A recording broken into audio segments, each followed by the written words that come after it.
Welcome to the Policy Advocacy Research Center site. I am Chandrasekhar Nene. I study international relations and geopolitics. I am talking about an event which occurred in Mumbai yesterday, a very great symbol of Indo-Iranian partnership in the regional trade and shipping route. The event was called Chabahar Day. Now you would wonder, what does it mean, Chabahar Day? It is to celebrate a project which the Indian authorities have undertaken to develop a port on the Iranian Makaran coast, which is on the coast of Iran, on the southeast corner of Iran. It's a city called Chabahar. It's a port city. Chabahar actually means 4 seasons. What it signifies is that the seasons in the city are so nice that all seasons are like spring. Bahar means spring, Cha means 4 in Persian. Now this city had a port way back 2500 years before Christ. It was called Tis or Tis. It is even mentioned in Alexander's travels when he came to Tis. Later on, when Al-Biruni, the traveler who came and he wrote a book about his travels to India, he had mentioned that when he entered Tis port, it is as if he has entered the Indian subcontinent, which means that the culture in Tis was very much similar to the culture across India.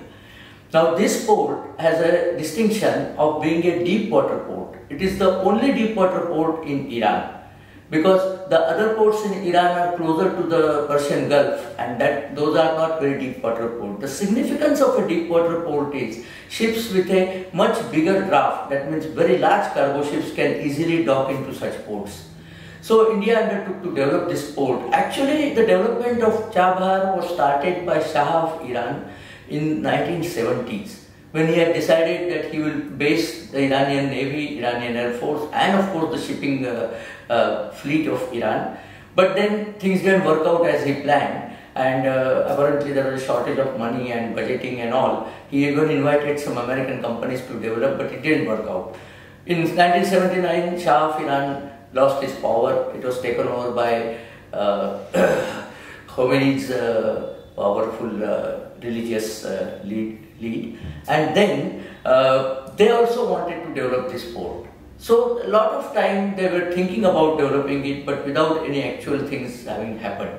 Later on, India decided to help out Iran in developing this port, and it was not only the port which was to be developed. The hinterland transport routes from the port to a city called Zahedan, which is on the border of Iran, Balochistan and Afghanistan, and Zahedan is anyway connected to Tehran and the national network of Iran. So that route was also to be developed. A road was also to be developed from this port to Dilaram, and the road also will reach all the way up to Bamiyan, if you will.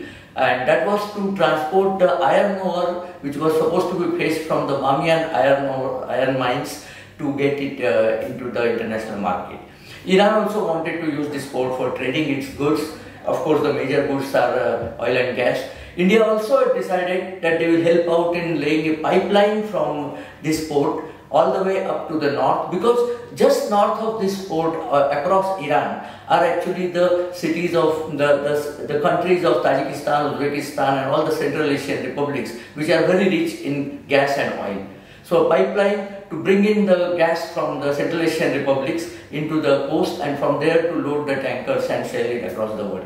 The pipeline project is still only on the drawing board. It has not happened. But as we talk, the port has already happened. Incidentally, this port has 2 ports. It's not only one single port, and the ports are named after Muhammad Bahishti, and who was the Chief Justice of Iran, and unfortunately he was assassinated in a coup on the 20th of June 1981. Along with him, some other government officials and some other cabinet ministers were also assassinated. One of them was Musa Kalantari, and these 2 ports are therefore named after Bahishti, Muhammad Bahishti and Musa Kalantari. So it's a Port Bahishti and Port Kalantari.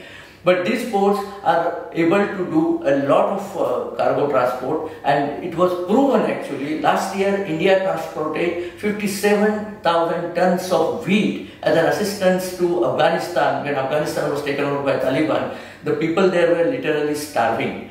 And to reach them the wheat, there were only two routes. India is not land connected to Afghanistan, so it had to go through Pakistan. And Pakistan government was playing not very fair in this trade. They wanted to eat the wheat themselves. They wouldn't provide it to Afghanistan. So India decided to bypass Pakistan completely. So they brought the cargo ships to this port, and from this port it was loaded onto trucks and then sent into Afghanistan. So this port has already proven its utility. That is what I wanted to say. So Chabahar has proven its utility. As far as the railway line is concerned, India was awarded a contract in 2016. India has started building the railway line. It has started shipping the route, the rails and things like that. In between there was some problem because Iran was under a lot of sanctions from the Western world.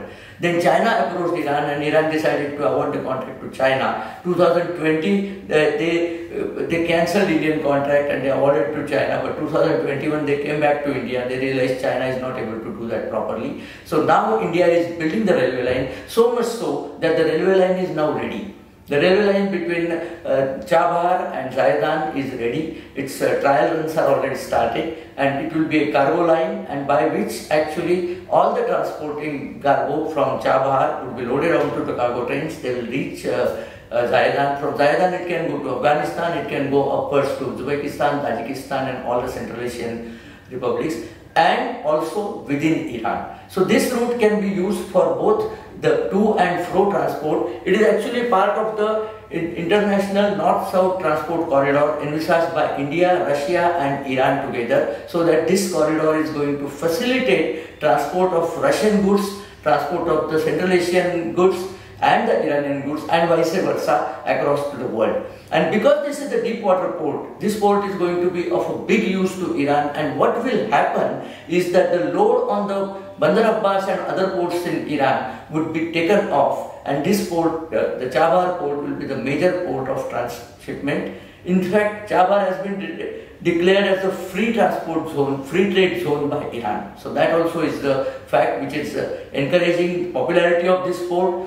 And because of this port, the China-Pakistan economic corridor, which was supposed to link the city of Kashgar in China all the way to Gwadar port, which is just 170 kilometers east of Chabahar. These two are called sister ports on the Makaran coast. Makaran is actually a word which comes from the old Persian Mahi Khoran. It was given the name to the people here because they were fish eaters. Mahi Khoran in Persian means fish eaters. So Makaran coast, all these ports are there. And incidentally, the province of Iran in which Chabahar is located is called Sistan and Balochistan. A majority of population in Chabahar is also Sunni Baluchi people. They speak Baluchi, Persian as well as some Urdu. And Gwadar is of course Balochistan place. Gwadar is also a place where the CPEC was supposed to terminate and the port was supposed to be developed. But there is a lot of discontent among the Baluch people because they are being exploited by the Chinese and Pakistani authorities. They are not getting any jobs, they are being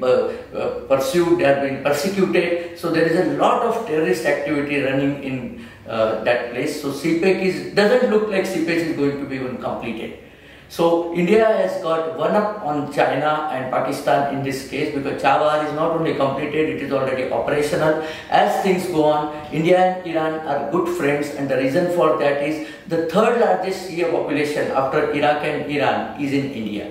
So India and Iran have been traditionally good friends, and that's why a cultural friendship is now burgeoning into a trading friendship, and this is going to be a signpost of India's friendship gesture to Iran. A lot of budgeting for this port, India has gifted a lot of money here, and the money is gifted not only for Iran but also for connecting Afghanistan without going through Pakistan. So this is going to be a symbol of Indo-Iranian friendship, and we are very happy that yesterday our Minister for Shipping, Mr. Sono, Minister for Shipping has inaugurated the festival of Chabahar, the Chabahar Din or Chabahar Day as it is called, and the project is well under its way. We are going to witness the actual transport of the train also from Chabahar to Zaidan. Let us wish that all this is for the success of Iranian people, Afghan people, Central Asian people, and of course the Indian people. All the best to the project. Thank you for watching this video. If you like this video, please share our site with